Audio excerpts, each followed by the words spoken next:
Good evening, good evening सभी को, good evening सभी को, गुड इवनिंग। चलो स्टार्ट किया जाए।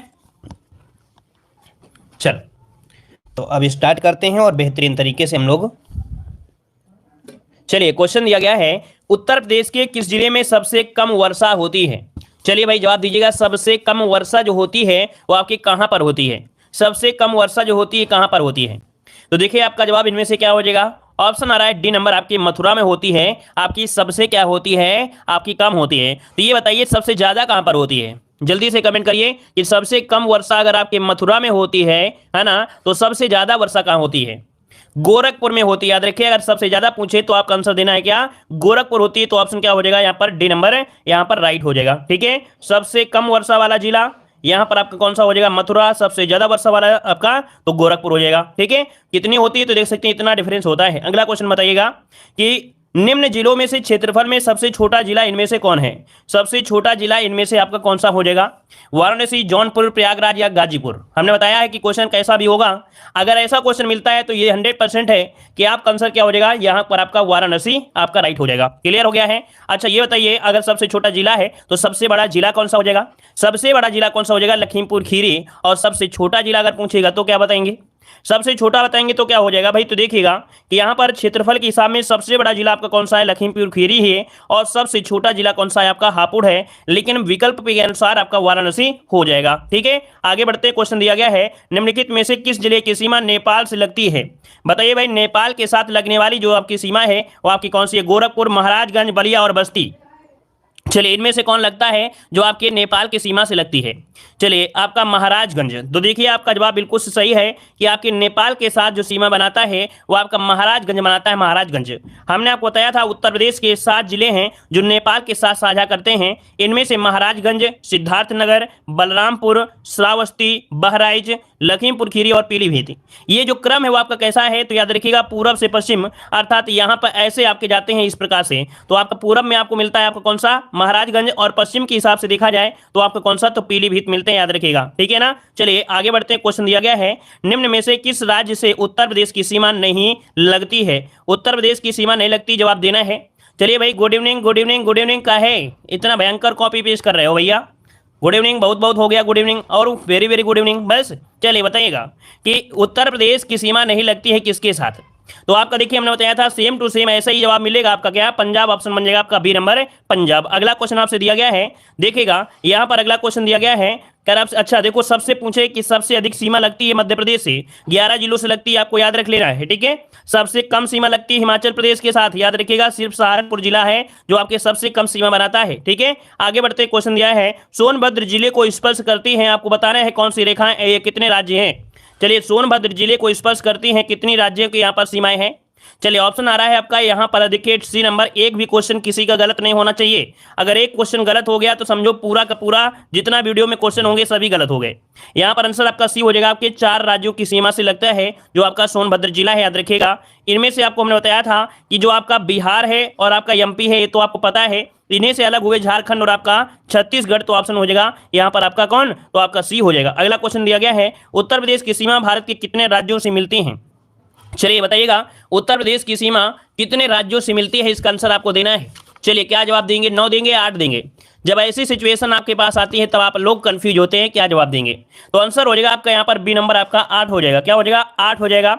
यहाँ पर देखिएगा कि उत्तर प्रदेश 8 राज्यों जैसे उत्तराखंड, हिमाचल प्रदेश, हरियाणा, राजस्थान, मध्य प्रदेश, छत्तीसगढ़, झारखंड, बिहार से अपनी सीमा मिलाता है। याद रखिएगा, ठीक है। आगे बढ़ते हैं। क्वेश्चन आपसे अगला पूछा गया है, यहाँ पर देखिए अगला क्वेश्चन दिया गया है, क्षेत्रफल की दृष्टि से उत्तर प्रदेश का भारत के राज्यों में जो स्थान है वो आपका कौन सा है? चलिए बताइएगा कि क्षेत्रफल की दृष्टि से उत्तर प्रदेश का भारत के राज्यों में जो स्थान है वो आपका कौन सा है? याद रखिए, राजस्थान, मध्य प्रदेश, महाराष्ट्र, फिर आपका उत्तर प्रदेश स्थान आता है। याद रखिए। अगला क्वेश्चन बताइएगा कि निम्नलिखित नगरों का भौगोलिक क्षेत्रफल की दृष्टि से घटता हुआ क्रम पूछा गया है। क्या कह रहा है? क्षेत्रफल की दृष्टि से घटता हुआ क्रम, बताइए क्या हो सकता है? यहाँ पर देखो वाराणसी तो यहाँ भी है, वाराणसी यहाँ भी है, लेकिन इसके बाद आपका गौतम बुद्ध नगर दिया है, क्योंकि यहाँ पर पूछा गया है क्षेत्रफल की दृष्टि से घटता हुआ क्रम पूछा गया है। तो आंसर देखिए यहाँ पर दिया है वाराणसी, गौतम बुद्ध नगर, बागपत और भदोही। यहाँ पर आंसर देखिए लास्ट में कौन आया? भदोही। ऑप्शन डी इसका राइट हो जाएगा। ठीक है, आगे बढ़ते। क्वेश्चन आपसे अगला पूछा गया है, निम्न में से कौन से क्षेत्रफल के बढ़ते क्रम से आपके सही हैं? अब आपसे पूछा है बढ़ते क्रम में, बताइए भाई, बढ़ते क्रम से अगर बताया जाए, पूछा जाए तो आंसर क्या हो जाएगा? देखो, बढ़ते क्रम से पूछा जाएगा तो भैया ऑप्शन जो डी नंबर है वो तो आपका बनेगा नहीं। क्यों? क्योंकि सोनभद्र ये तो ऑलरेडी इतना खुदे बड़ा है, तो ये तो हो नहीं सकता है। अब यहाँ पर बताइए क्या हो जाएगा?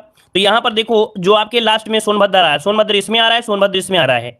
अब यहाँ पर बाराबंकी और गौतम बुद्ध नगर दिया है, तो देखिएगा इसका आंसर होगा सी नंबर, गौतम बुद्ध नगर, फिर बाराबंकी, फिर मिर्जापुर।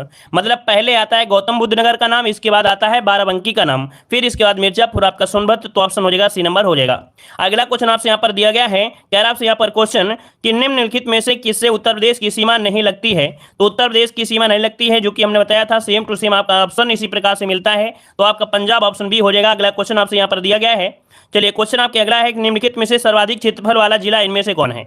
अब इनमें से बताइए सर्वाधिक क्षेत्रफल वाला जो जिला है इनमें से कौन हो जाएगा? चलिए, सर्वाधिक क्षेत्रफल के हिसाब से देखा जाए तो आपका आंसर क्या हो जाएगा यहाँ पर? तो ऑप्शन हो जाएगा डी नंबर, आपका लखीमपुर खीरी हो जाएगा। याद रखिए, इसको नोट करिएगा, ये क्रम बिल्कुल सही है कि सबसे ज्यादा लखीमपुर खीरी, सेकंड नंबर में आपका सोनभद्र, फिर हरदोई, फिर आपका सीतापुर। सीतापुर जो स्थान आता है वो आपका चौथा स्थान आता है अर्थात क्षेत्रफल की दृष्टि से। आगे बढ़ते हैं, क्वेश्चन दिया गया है, उत्तर प्रदेश का क्षेत्रफल देश के क्षेत्रफल का कितने प्रतिशत है? उत्तर प्रदेश का क्षेत्रफल यहाँ पर देश के क्षेत्रफल का जो है वो कितने प्रतिशत है, कितने प्रतिशत पूछा गया है। चलिए, आपका जवाब क्या हो जाएगा? डी नंबर बनेगा या बी नंबर बनेगा? जल्दी बताइए, डी नंबर हो जाएगा या बी नंबर?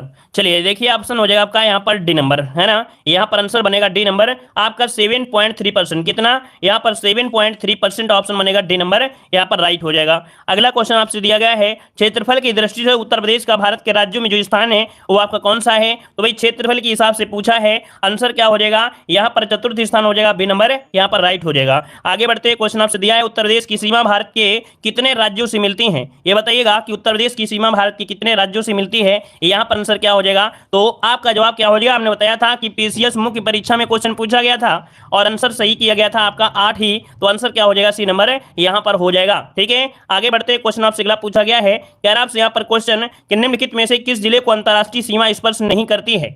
ये बताइएगा कौन सा ऐसा जिला है जिसकी अंतरराष्ट्रीय सीमा नहीं होती है। आपका क्वेश्चन ये इसी प्रकार से हो जाएगा, है ना। तो देखिए इसका आंसर क्या हो जाएगा? बस्ती हो जाएगा, ऑप्शन बनेगा आपका डी नंबर, बस्ती से अंतरराष्ट्रीय सीमा नहीं लगती है, याद रखिएगा। ठीक है, जो कि हमने स्टार्टिंग में आपको बताया था कि स्टार्टिंग कहां से होती है, पीलीभीत, लखीमपुर, बहराइच, श्रावस्ती, बलरामपुर, सिद्धार्थनगर, महाराजगंज, ये आपके हैं। ठीक है, अगला बताइए, क्वेश्चन आपसे अगला दिया है, निम्नलिखित में से किस देश की सीमा उत्तर प्रदेश से मिलती है? किस देश की सीमा उत्तर प्रदेश से मिलती है? तो आंसर क्या हो जाएगा? सी नंबर, आपके नेपाल हो जाएगा। ठीक है, अगला बताइए, क्वेश्चन दिया गया है, निम्नलिखित में से कौन सा जिला बुंदेलखंड क्षेत्र का है? कौन सा जिला है जो बुंदेलखंड के क्षेत्र का है? जवाब देना है, एक भी क्वेश्चन गलत नहीं होना चाहिए। अगर एक क्वेश्चन गलत हुआ तो समझो आपका पूरा मेहनत पानी बेकार हो गया, है ना, पूरी मेहनत बेकार हो जाएगी। चलिए, ऑप्शन क्या हो जाएगा? महोबा आ रहा है, ऑप्शन सी हो जाएगा कि याद रखिएगा बुंदेलखंड जिला जो आपका है वो आपका महोबा है। आगे बढ़ते हैं, क्वेश्चन दिया गया है कि निम्न जिलों में क्षेत्रफल में सबसे छोटा इनमें से कौन हो जाएगा? सबसे छोटा इनमें से कौन सा है? यहां पर आंसर आपको देना है, आपका जवाब क्या हो जाएगा? तो आंसर हो जाएगा आपका यहां पर आपका कौन सा? ए नंबर, बिल्कुल सही है, वाराणसी हो जाएगा। अगला क्वेश्चन आपसे दिया गया है, हम तो सोचा करते हैं कभी कभी कि ऐसा ना हो क्योंकि वाराणसी वाला ज्यादा पूछा जाता है ना, वाराणसी वाला ज्यादा पूछा जाता है, तो हमको ऐसा तो नहीं लगता कि नया लड़के जो हों वो तो हापुड़ को भूल ही जाए, वाराणसी में ही पहुंच जाए, हमेशा वो सोचे कि वाराणसी ही हो जाए। तो नए लड़के थोड़े मतलब नए स्टूडेंट जितने भी हैं तो ध्यान दीजिएगा कि वो ऑप्शन ही ऐसा दिया जाता है कि वाराणसी आ जाता है। ऐसा कहीं ना हो कि आप लोग मेन वाला भूल ही जाइए, वाराणसी वाला आप लगा दीजिएगा। याद रखिएगा यहाँ पर फिर हापुड़ है, हापुड़ से फिर मतलब कह सकते सबसे छोटा हापुड़ है, उसी के बाद गाजियाबाद, भदोही, शामली ऐसे आते हैं, याद रखिएगा। ठीक है, सबसे छोटा जो आपका है ये आपका है। ठीक है, अगला क्वेश्चन आपसे पूछा गया है, कह रहा जैसे एक क्वेश्चन और था कानपुर वाला जो साक्षरता वाला था, गौतम बुद्ध नगर का क्वेश्चन बहुत दिन से नहीं मिला और सब स्टूडेंट यहाँ पर कह रहे हैं कानपुर हो गया सर जी, कानपुर हो जाएगा, कानपुर हो जाएगा। तो ऐसा होता है ना, जब क्वेश्चन वो नहीं होता तो डायरेक्ट भूल ही जाते हैं। चलिए, कह रहे हैं निम्नलिखित में से किस जिले की सीमा नेपाल से लगती है? तो नेपाल से लगती है 19 नंबर में क्या हो जाएगा? तो अभी हमने बताया कि आपकी महाराजगंज की सीमा लगती है, ऑप्शन आपका बी हो जाएगा। अगला क्वेश्चन आपसे यहाँ पर दिया गया है, क्वेश्चन आपसे अगला पूछा गया है, यहाँ पर क्वेश्चन आपसे अगला है कि उत्तर प्रदेश का सबसे पूर्वी शहर निम्नलिखित में से कौन सा है? चलिए, सबसे पूर्वी शहर पूछा गया है, बताइए जल्दी से, उत्तर प्रदेश का सबसे पूर्वी शहर पूछा गया है। चलिए, सबसे पूर्वी शहर पूछा गया, बलिया लगाओगे क्या भैया आप लोग? बलिया लगाओगे, बस्ती लगाओगे? बलिया लगाओगे। चलिए, बलिया को ही लॉक कर देते हैं, तो आपका हो जाएगा बलिया हो जाएगा। अगला क्वेश्चन आपसे यहाँ पर दिया गया है कि भारत के समस्त राज्यों में क्षेत्रफल अनुसार उत्तर प्रदेश का कौन सा स्थान है? तो आपका आंसर हो जाएगा आपका डी नंबर हो जाएगा। मतलब ये है कि अगर ये चैप्टर से अगर क्वेश्चन कोई भी बनता है, अब आप लोग एक भी गलतियां नहीं करेंगे, ठीक है ना। अब उस प्रकार के चैप्टर से अगर ये क्वेश्चन पूछे कि भारत के जो पड़ोसी राज्य हैं, भारत में क्षेत्रफल उत्तर प्रदेश का राज्यपाल राज्य में जो क्षेत्र है, कौन क्षेत्र है, कहां से लगती है, इस वाले चैप्टर से गलतियां अब आपके नहीं होनी चाहिए। चाहिए, नहीं होंगी ना, अब कभी भी नहीं होना चाहिए। आइए अगले यहाँ पर टॉपिक में कि अमीर खुसरो ने किसके विकास में अग्रणी भूमिका निभाई है। चलिए बताइएगा कि अमीर खुसरो ने किसके कह सकते हैं विकास में अग्रणी भूमिका निभाया है। चलिए ऑप्शन क्या हो जाएगा, खड़ी बोली। चलिए ऑप्शन आपका हो जाएगा सी नंबर, खड़ी बोली आपका जवाब इनमें से राइट हो जाएगा, खड़ी बोली हो जाएगा। देखिए भाई इनसे जुड़े हुए क्वेश्चन बहुत बनते हैं, थोड़ा पढ़ लेते हैं कि अमीर खुसरो प्रथम मुस्लिम कवि थे, याद रखिएगा अमीर खुसरो प्रथम मुस्लिम कवि थे जिन्होंने हिंदी शब्दों का खुलकर प्रयोग किया। वह पहले व्यक्ति थे जिन्होंने हिंदी, हिंदवी, फारसी में एक साथ लिखा। उन्हें खड़ी बोली के आविष्कार का श्रेय जाता है। वे अपनी पहेलियों और मुकरियों के लिए जाने जाते हैं। सबसे पहले उन्होंने अपनी भाषा के लिए हिंदवी का प्रयोग किया था। वे फारसी के कवि भी थे। उनको दिल्ली सल्तनत का आश्रय मिला हुआ था। उनके ग्रंथों की सूची लंबी है, साथ ही इनका इतिहास स्रोत में महत्व है। अमीर खुसरो को हिंदे तोता भी कहा जाता है। ये सभी पॉइंट आपके एग्जाम में पूछा गया है, ठीक है, क्लियर है। चलिए आगे बढ़ते हैं। क्वेश्चन दिया है निम्नलिखित में से सुमेलित नहीं है। अब आप बताइए कौन सा सुमेलित नहीं है। यहां पर देखो जोश, इनमें से जो जोश थे ये मलिहाबाद से थे, ये तो आपको पता होगा। जोश जो आपके थे मलिहाबाद से, ये तो आपका सही दिया गया है। फिराक जो दिया गया प्रयागराज, तो गलत हो जाएगा। ये कहां से हैं फिराक जो आपके थे, कहां से संबंधित हैं? तो हमने बताया था फिराक गोरखपुरी है ना। फिराक का नाम है, पूरा नाम है गोरखपुरी, अर्थात ये गोरखपुर के थे। गोरख, फिराक गोरखपुरी।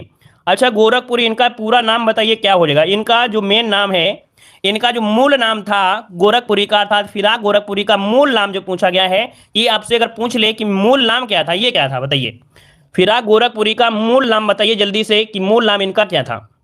हमने पढ़ाया है आप लोगों को, रघुपति सहाय, याद रखिएगा रघुपति सहाय, बिल्कुल सही है, याद रखिए इनका मूल नाम था रघुपति सहाय था, याद रखिएगा, ठीक है ना। चलिए इनका जन्म हुआ था गोरखपुर में हुआ था, याद रखिएगा, ठीक है। अच्छा अगले पॉइंट के आते हैं। पॉइंट आपसे अगला पूछा गया है। देखो एक पॉइंट होता है कि उत्तर प्रदेश में कास्य परिवार में हुआ था, अतः स्पष्ट है कि फिराक का संबंध गोरखपुर से है, ठीक है ना। अगला बताइए, क्वेश्चन दिया है अमीर खुसरो का जन्म कहां हुआ था। अमीर खुसरो का जो जन्म हुआ था ये हुआ कहां था, ये बताइए। कासगंज, आगरा, इटावा या बाराबंकी। तो भैया आपने मॉडल पेपर में सेम टू सेम ऐसे ही क्वेश्चन पढ़ा होगा। यहां पर आंसर हो जाएगा ए नंबर आपके कासगंज। अब देखिए भाई कासगंज के हिसाब से देखिए तो सबसे बड़ा पॉइंट होता है कि जन्म हुआ था 1253 ईस्वी में। और एटा के वर्तमान में देखिए, ईस्वी में एटा, वर्तमान में कासगंज, उत्तर प्रदेश के पटियाली नामक कस्बे में हुआ था, गंगा किनारे हुआ।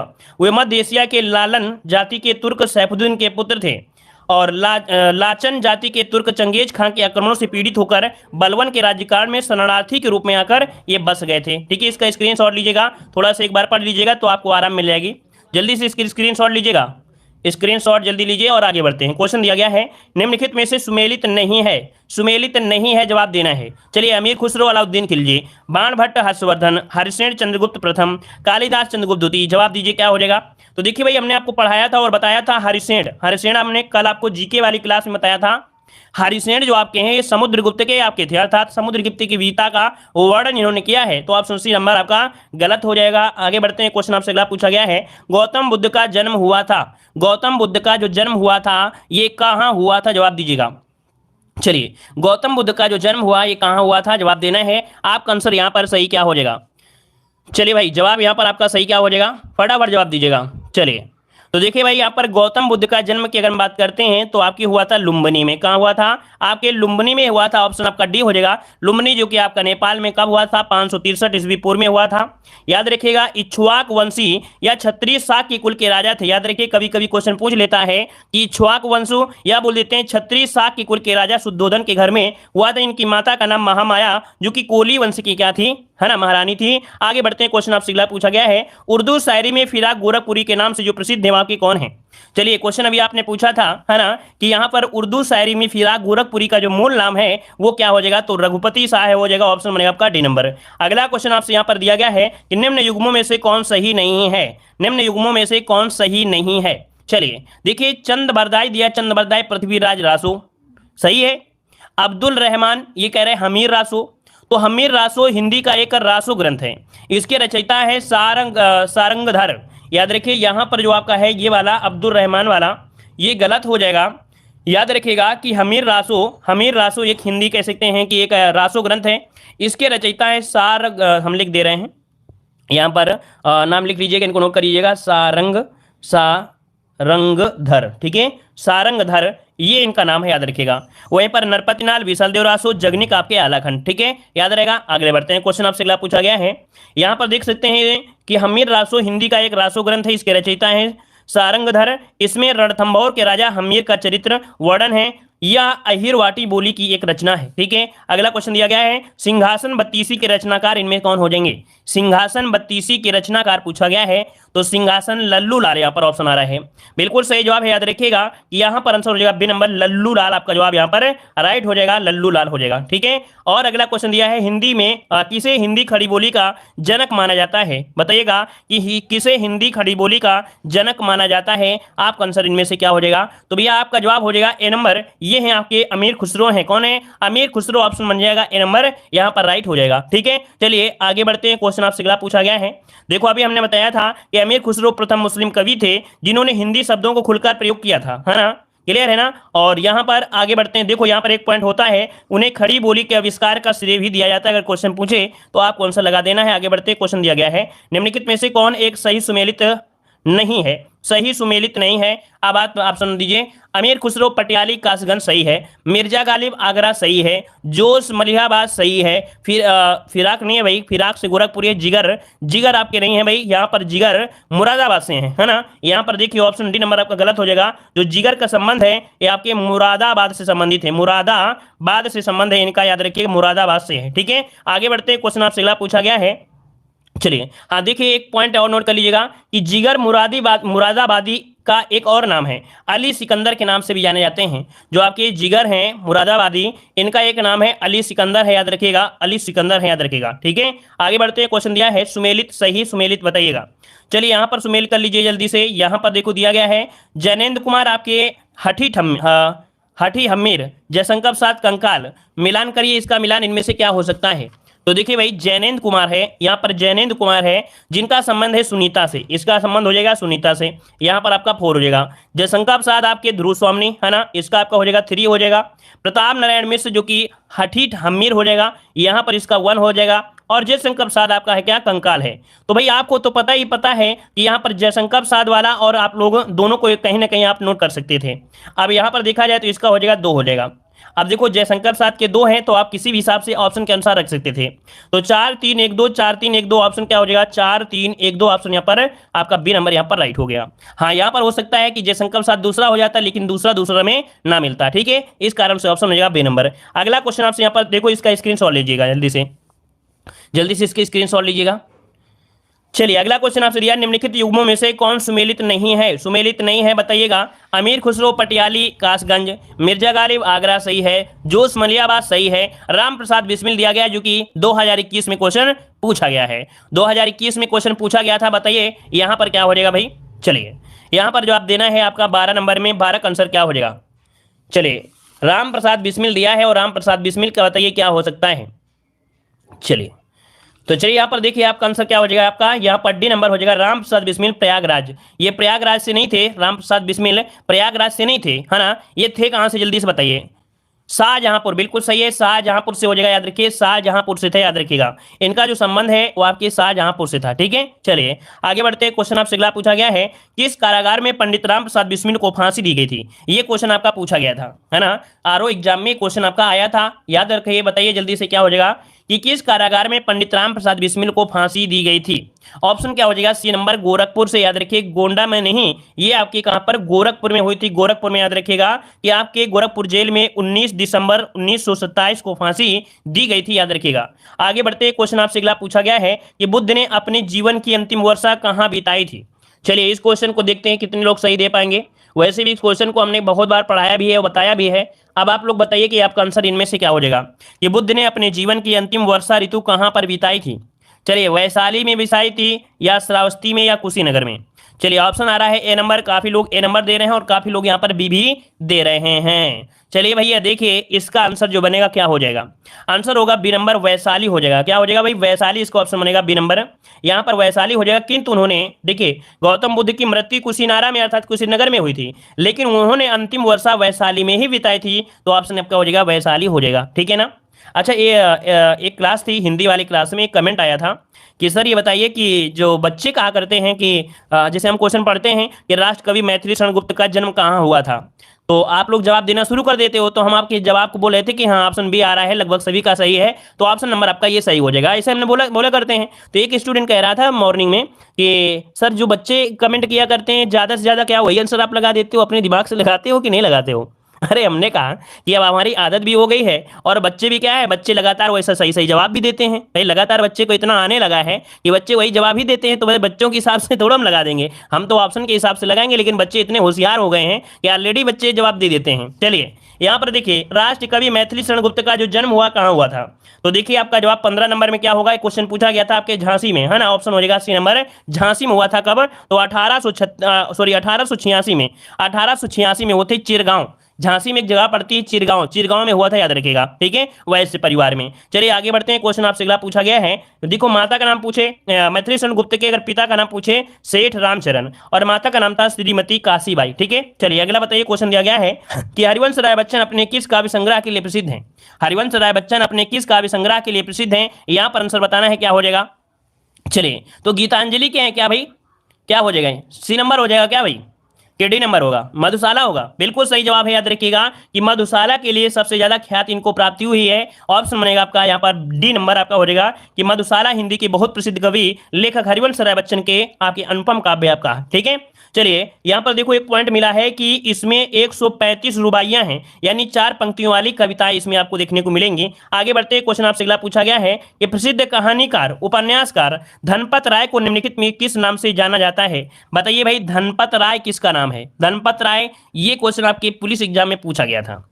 चलिए तो देखिए भाई, धनपत राय नाम था मुंशी प्रेमचंद का, ऑप्शन बनेगा यहां पर आपका सी नंबर, मुंशी प्रेमचंद का नाम था, ऑप्शन हो जाएगा आपका सी नंबर। नोट कर लीजिएगा, इसको स्क्रीनशॉट लीजिएगा कि धनपत राय श्रीवास्तव 31 जुलाई 1880 को, 8 अक्टूबर से मतलब कह सकते हैं इनका जन्म हुआ था 1880 में, मृत्यु हुई थी 1936 में, प्रेमचंद के नाम से जाने जाते हैं। वे हिंदी और उर्दू के सर्वाधिक लोकप्रिय हैं, उपन्यासकार, कहानीकार, विचारक भी थे, ठीक है। चलिए आगे बढ़ते हैं, क्वेश्चन आपसे अगला पूछा गया है, सूफी कवि अमीर खुसरो का जो जन्म हुआ ये कहाँ हुआ था? भाई सूफी कवि अमीर खुसरो के बारे में बार बार पढ़ रहे हो, बार बार पढ़ रहे हो, तो आंसर क्या होगा यहाँ पर? आंसर क्या होगा? बुलंद सॉरी कहाँ पर है, कासगंज हो जाएगा, सी नंबर यहाँ पर कासगंज हो जाएगा, ठीक है। अगला क्वेश्चन आपसे यहाँ पर दिया गया है, यार आपसे निम्नलिखित में से किस संत को वाल्मीकि का अवतार माना जाता है? चलिए यहाँ पर बताइए आपका आंसर क्या हो जाएगा कि किस संत को वाल्मीकि का अवतार माना जाता है, आंसर क्या बनेगा? यहाँ पर आंसर बताइए, 19 नंबर में ऑप्शन आ रहा है ए नंबर, कह रहे हैं आपके गोस्वामी तुलसीदास, बिल्कुल सही है, रामानंद नहीं है। कौन सा लगाओ भाई, रामानंद लगाओगे कि गोस्वामी तुलसीदास लगाओगे? चलिए भाई सभी लोग लगा रहे हो तो हम भी लगा दे रहे हैं, आपका आंसर यहाँ पर ए नंबर ही लगा देंगे। आपके तुलसीदास बिल्कुल जवाब सही हो जाएगा, याद रखिएगा, तुलसीदास आपको याद हो जाएगा, ऑप्शन ए हो जाएगा। चलिए आगे बढ़ते हैं, क्वेश्चन आपसे अगला पूछा गया है, कह रहा भारतीय भाषाओं की रक्षा व विकास हेतु हिंदुस्तानी एकेडमी की स्थापना की गई थी। बताइएगा भाई यहाँ पर कि भारतीय भाषाओं की रक्षा एवं विकास हेतु हिंदुस्तानी एकेडमी की जो स्थापना की गई थी वो आपकी कहाँ पर की गई थी? इसका जवाब इनमें से क्या हो जाएगा? चलिए भाई जवाब इनमें से देना है, आपका आंसर क्या हो जाएगा? तो याद रखिएगा कि भारतीय भाषाओं की रक्षा विकास हेतु हिंदुस्तानी एकेडमी की जो स्थापना की गई थी वो आपके लखनऊ में की गई थी या प्रयागराज में की गई थी? लखनऊ में या प्रयागराज, दो में एक बताइए जल्दी से। चलिए आगरा तो होगा ही नहीं किसी भी हालत में भाई, आगरा तो नहीं होगा किसी भी हालत में, दूसरा जवाब दीजिएगा जल्दी से।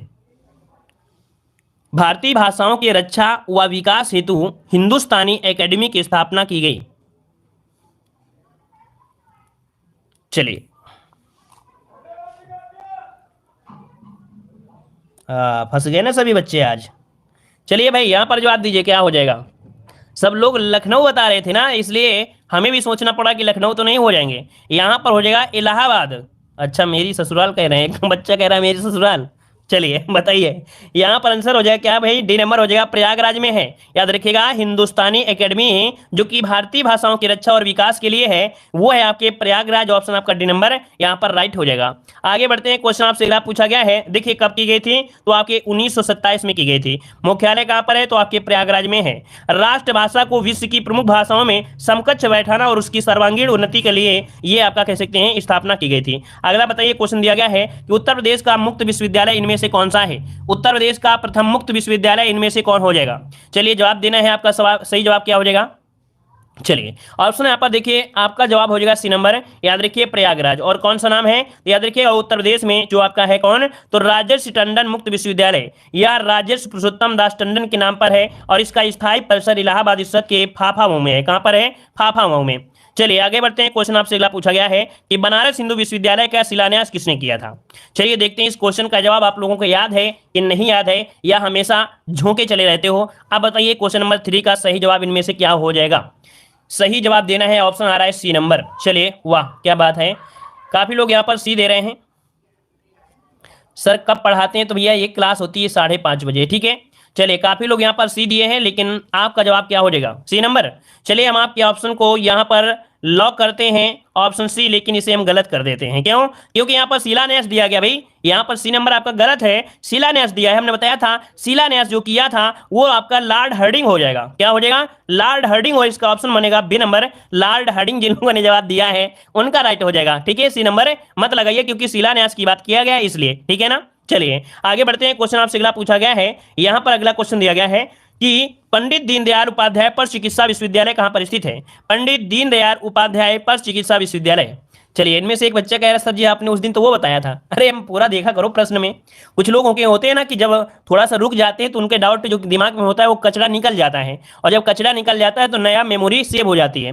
अगर हम जो लोग गलत बताए थे अगर हम जल्दी से उन्हीं के हिसाब से बता देंगे तो उनको पता नहीं चलेगा, तो थोड़ा सा क्या करते हैं घुमा देते हैं ताकि उनकी मेमोरी में जो भरा हुआ है ना वो थोड़ा सा निकल जाए जल्दी से, ठीक है। चलिए तो पंडित दीनदयाल उपाध्याय पशु चिकित्सा विश्वविद्यालय आंसर हो जाएगा यहाँ पर आपका सी, आपके मथुरा में है। कहां पर है, आपके मथुरा, ऑप्शन बन जाएगा यहाँ पर सी नंबर। आगे बढ़ते हैं। क्वेश्चन आपसे अगला पूछा गया है, देखो 2001 में इसकी स्थापना की गई थी, 2001 में इसकी स्थापना की गई थी। अगला क्वेश्चन आपसे दिया गया है कि प्रदेश में केंद्रीय कृषि विश्वविद्यालय की स्थापना की गई है। चलिए इनमें बताइएगा कि प्रदेश में केंद्रीय कृषि विश्वविद्यालय की स्थापना की गई, ये कहां पर की गई। चलिए यहां पर आंसर क्या हो जाएगा भाई, ऑप्शन इनमें से 5 नंबर देना है, बी नंबर होगा। 6 है ये तो भाई सभी को पता है कि केंद्रीय कृषि विश्वविद्यालय की संख्या कितनी है, आपकी 6 है। अब इनमें से बताइए कौन सा है इनमें से, तो देखिए ऑप्शन हो जाएगा आपका यहाँ पर बी नंबर, झांसी में, है ना। क्या हो जाएगा भाई, तो आपका हो जाएगा बी नंबर, आपकी झांसी में हो जाएगा, याद रखिएगा। इसकी स्थापना 2014 में की गई थी। क्या 2014 में झांसी की स्थापना हुई थी, इसलिए उस समय क्वेश्चन भी आपका पूछा गया था। वर्तमान में क्वेश्चन पूछेगा कितने विद्यालय हैं, तो आपको बताना है 6 कृषि विश्वविद्यालय हैं जो कि केंद्रीय विश्वविद्यालय, ठीक है। अगला क्वेश्चन यहां पर दिया गया है, उत्तर प्रदेश में उर्दू प्रशिक्षण एवं अनुसंधान केंद्र जो स्थित है वो आपके कहां पर है। उत्तर प्रदेश में उर्दू प्रशिक्षण एवं अनुसंधान केंद्र जो स्थित है ये कहां पर स्थित है, 6 का जवाब देना है, और 6 का ऑप्शन सी और डी, यहां पर 2 जवाब आ रहे हैं। तो देखिए इसका आंसर हो जाएगा सी नंबर। याद रखिएगा ये उर्दू प्रशिक्षण और अनुसंधान केंद्र कहां पर है, तो आपके लखनऊ में है, इसका ऑप्शन सी हो जाएगा, आपके लखनऊ में है, लखनऊ में, ठीक है। चलिए यहां पर देखिए एक पॉइंट इसी से रिलेटेड आपका है। यहां पर अगला क्वेश्चन दिया है, कल्प योजना संबंधित है। कल्प योजना जो संबंधित है किससे संबंधित है। चलिए आपका जवाब क्या हो जाएगा, कल्प योजना का जो संबंध है किससे है। चलिए माध्यमिक शिक्षा से है या प्राथमिक शिक्षा से या उच्च शिक्षा से है। चलिए यहां पर देखिए काफी लोग जवाब देंगे ए नंबर, लेकिन काफी लोग ऐसे भी हैं जो इसका जवाब डी नंबर देंगे, और यहां पर देखिए डी नंबर बहुत ही कम लोग देंगे, ज्यादा होशियार वाले बच्चे होंगे वही देंगे जो हर एक क्वेश्चन में देखिए यहां पर याद रखिएगा, हमने बताया था कि आपको याद रख लेना है, मां नहीं होगा, है ना। यहां पर होगा प्राथमिक शिक्षा से। किससे भाई, प्राथमिक शिक्षा से। ऐसे भी याद रखिएगा, मान लो अगर कभी आप भूल रहे हो तो आप ही बताइए कि पा पहले आता है कि मां पहले आता है, आप बताइए पा पहले आता है कि मां पहले आता है, ये बताइएगा। तो आप कहोगे सर जी पा पतंग फा फल बाबुकरी भा भट्टी मां मछली, मतलब जो आपका मां मछली आता है वो बाद में आता है। तो यहां पर पा पहले आ गया तो बस का के हिसाब से पहले आप लगा दीजिएगा, अब याद रहेगा, ठीक है। आगे बढ़ाते हैं। क्वेश्चन आपसे अगला पूछा गया है, यहां पर देखिए क्वेश्चन आपसे दिया गया है कि प्रथम विकलांग विश्वविद्यालय स्थापित किया गया है। चलिए चलिए प्रथम विकलांग विश्वविद्यालय स्थापित किया गया है, बताइए कहां पर स्थापित किया गया है, आंसर इनमें से क्या हो जाएगा। चलिए आपका जवाब इनमें से सही क्या हो जाएगा, हम कमेंट देख रहे हैं, परेशान मत होइए, सबके कमेंट हम देखते रहते हैं, एक एक कमेंट देखते रहे हैं, ठीक है। कोई इतना बड़ा चैनल तो हमारा नहीं है कि कमेंट आपको नहीं दिखे, कमेंट दिखते रहते हैं। यहाँ पर आंसर आपका बी हो जाएगा, चित्रकूट हो जाएगा, याद रखिएगा, ठीक है ना। और देखो कुछ पॉइंट और भी हैं, पर देखिए क्या पॉइंट याद रखिएगा। उत्तर प्रदेश में विभिन्न श्रेणी के विकलांग बच्चों को उच्च शिक्षा देने के लिए लखनऊ में डॉक्टर शकुंतला मिश्रा विश्वविद्यालय की स्थापना करने हेतु 2008 में प्रस्ताव था। नवंबर 2011 में उद्घाटन किया गया। इसके अतिरिक्त उत्तर प्रदेश में चित्रकूट में पहले से ही जगत गुरु राम भद्राचार्य विकलांग विश्वविद्यालय की स्थापना 7 अगस्त 2001 को हुई थी। मतलब ये पूछा कि पहला जो आपका है वो चित्रकूट में था, लेकिन एक ऐसा भी विद्यालय है जो आपके लखनऊ में भी है जो कि आपके विकलांगों के लिए, मतलब ये था आपका, ठीक है। प्रथम पूछे तो चित्रकूट बताना है, इसका मतलब नहीं है कि सिर्फ एक ही है, और भी आपके हैं, ठीक है। चलिए आगे बढ़ते हैं। क्वेश्चन दिया गया है कि अति लोकप्रिय प्रसिद्ध पत्रिका कल्याण प्रकाशित होती थी। जो लोकप्रिय पत्रिका है कल्याण, ये प्रकाशित होती थी, ये कहां से होती थी, इसका आंसर देना है। आपका सही जवाब क्या हो जाएगा। चलिए ऑप्शन हो जाएगा आपका यहाँ पर सी नंबर आपके गोरखपुर से। कहां से भाई? आपके गोरखपुर, ऑप्शन बन जाएगा आपका सी नंबर। आगे बढ़ते हैं, क्वेश्चन आपसे अगला पूछा गया, देखिए कल्याण पत्रिका का प्रकाशन अगस्त 1926 से मुंबई में हुआ था। एक वर्ष के बाद यह पत्रिका गोरखपुर से निकलने लगी। इसके संपादक श्री हनुमान प्रसाद आपके पोद्दार हैं। देखिए भाई एक पॉइंट याद रख लीजिएगा कि स्टार्टिंग जो हुई थी इस पत्रिका की वो आपके मुंबई से हुई थी, लेकिन एक वर्ष के बाद ये पत्रिका अब आपके गोरखपुर से निकलती है, नोट कर लीजिएगा। ठीक है, आगे बढ़ते हैं। क्वेश्चन दिया है कि उत्तर प्रदेश शासन द्वारा जिस आयु वर्ग तक के बच्चों को प्राथमिक शिक्षा उपलब्ध कराने में उच्च प्राथमिकता दी जा रही है वो आपकी कौन सी है? कौन सी उम्र के हैं? 10 नंबर में। तो 10 का ऑप्शन हो जाएगा 14 वर्ष तक। आपको पता होगा कि 14 वर्ष तक के बच्चों के लिए है, 6 से लेकर 14 वर्ष तक के आयु के बच्चों के लिए प्राथमिक शिक्षा को एक मौलिक अधिकार के रूप में निःशुल्क और अनिवार्य रूप से उपलब्ध कराना बना दिया गया है। ये जो 86वां संविधान संशोधन था, 86 नंबर का जो संविधान संशोधन था 2002 में आपका ये हुआ था। आगे बढ़ते हैं, क्वेश्चन आपसे अगला पूछा गया है, उत्तर प्रदेश में राजकीय मेडिकल कॉलेज की स्थापना की जा रही है। चलिए बताइएगा, उत्तर प्रदेश में राजकीय मेडिकल कॉलेज की जो स्थापना की जा रही है वो कहां पर की जा रही है? इन ऑप्शन के अनुसार आपको देना है। चलिए आपका जवाब इनमें से क्या हो जाएगा? ऑप्शन आ रहा है बी नंबर। देखिए बिल्कुल सही है, आपका जवाब बी हो जाएगा, बदायूं और जौनपुर में। कहां पर भाई? तो उत्तर प्रदेश में कह सकते हैं 2 मेडिकल कॉलेज बनाए जा रहे हैं, एक यहाँ पर बदायूं और आपके जौनपुर में। ठीक है, बनाए गए थे ये कह सकते थे। तो ऑप्शन आपका इसके अनुसार आपका बी नंबर हो जाएगा। अगला क्वेश्चन, यहाँ पर क्वेश्चन दिया गया है, उत्तर प्रदेश में विश्व भारती पुरस्कार प्रदान किया जाता है। उत्तर प्रदेश में विश्व भारती पुरस्कार प्रदान किया जाता है, आपको बताना है किस संस्थान के द्वारा प्रदान किया जाता है। तो देखिए विश्व भारती अगर विश्व की बात करता है तो आपको जवाब देना है यहाँ पर संस्कृत, अर्थात यहाँ पर याद रखिएगा कि भारत भारती पूछे तो आपका आंसर अलग हो जाएगा, लेकिन जब विश्व भारती पूछे तो आपका आंसर हो जाता है संस्कृत संस्थान। ऑप्शन बनेगा आपका सी नंबर, जो कि लखनऊ के द्वारा। ठीक है, आगे बढ़ते हैं, क्वेश्चन आपसे अगला पूछा गया है, कह रहा है निजी क्षेत्र के उस विश्वविद्यालय को चिन्हित कीजिए जो कि उसके सापेक्ष दिखाए गए स्थान से सुमेलित नहीं है। बताइए यहां पर बताइए कि महर्षि सूचना प्रौद्योगिकी विश्वविद्यालय लखनऊ दिया गया है और इसके बाद दिया गया है आपसे एमटी विश्वविद्यालय गाजियाबाद में। तो भाई एमटी विश्वविद्यालय हमने बताया था, एमटी यूनिवर्सिटी आपकी कहां पर है? आपके नोएडा में है। कहां पर है? नोएडा में है। ये जो आपका मिलेगा आपके नोएडा में मिलेगा, यहां पर नोएडा। ठीक है, नोएडा। ठीक है, बी वाला आपका नहीं था। ठीक है, जगत गुरु वाला आपका चित्रकूट में है, इंट्रीगल तो आपके लखनऊ में है। आगे बढ़ते हैं, क्वेश्चन आपसे अगला पूछा गया है, यहाँ पर देखो दिया गया है अगला क्वेश्चन कि विद्या वाहिनी परियोजना निम्नलिखित में से किस पर बल देती है? विद्या वाहिनी परियोजना किस पर बल देती है? आपका आंसर इनमें से क्या हो जाएगा?